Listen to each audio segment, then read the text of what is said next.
Hi everybody, apologies it's been such a long time between videos. We have been absolutely flat out on the plant side of it. We've got a couple of other excavators and bits and pieces, so this one's had to take a bit of a back seat at the moment. You can see our replacement cab has turned up from Vickery Plant Sales. We've had it quite a while now, and we've got a new engine cover to go on the other side, but we just haven't had the time to do anything, to be honest. We've been nearly 7 days a week at the moment, trying to keep everybody happy. But Jamie has stripped the cab out, cut the bolts, disconnected and plugged the hydraulic lines. You can see all the control rods for all the actions of the excavator. There's your hydraulic filter. Yeah, so we get on. Everything that we can see so far has been disconnected.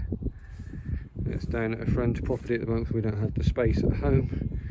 But yeah, well, I'm gonna hopefully, now the evenings are a bit longer, hopefully start doing a bit more. We'll see how we get on. There we go, the cab is off, using a friend of ours, Andy Davey from Davey Construction. Borrowed his telehandler at the moment. See the cab, it's quite ripe.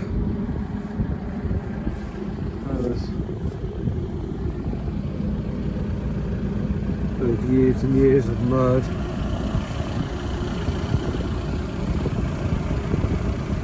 Take that plaque off, put it back on the donor cab.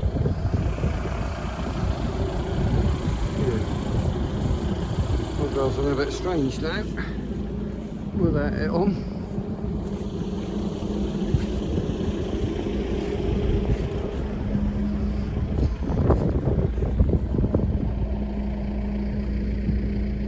It does look a bit bare and a bit bare bones.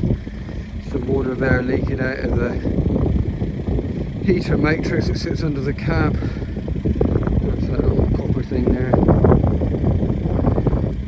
We've bunged up all the oil lines. So yeah.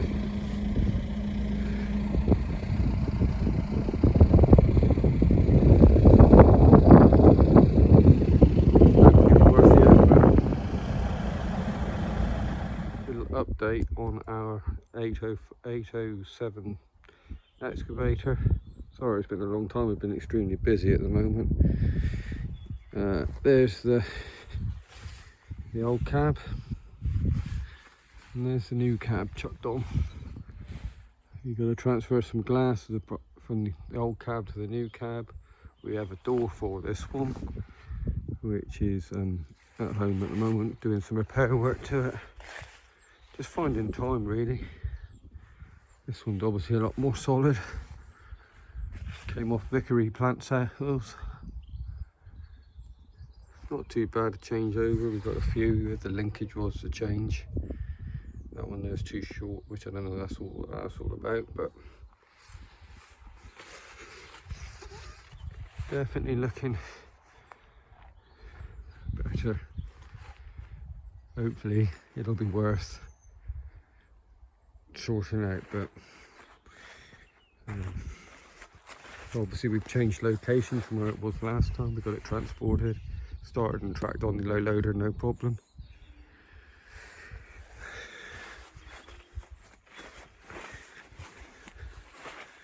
Perking the 6-cylinder engine.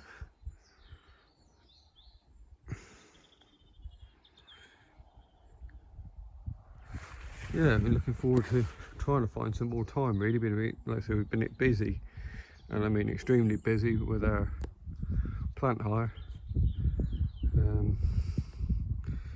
Yeah, we've been absolutely flat out. We've even bought an old case 580k wheel digger, which we'll do a later video on.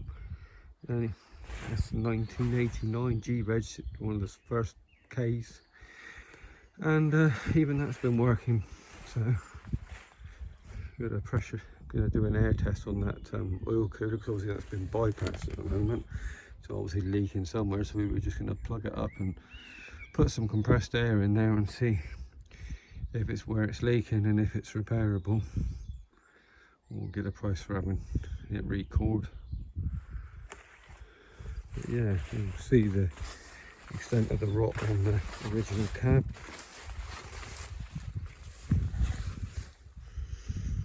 It would have been nice to have kept the original cab, but it's just too much work. Yeah, you can see he's just rotten. He's gone below the windows as well. By the time you patch and weld all this up, it wasn't economical. So we got the headline and we got to change over. We took the lower glass out of this one. Yeah, I mean, that one was, I think I had a cab. The cab was £500, and I've got an engine cover for this one. We just got to sort the hinges out on it, and that was £150. So 650 quid, you know. Plus, I think, what did we give? £1,000 for this one. So far we're 1,600 quid in. But yeah, there's a little update.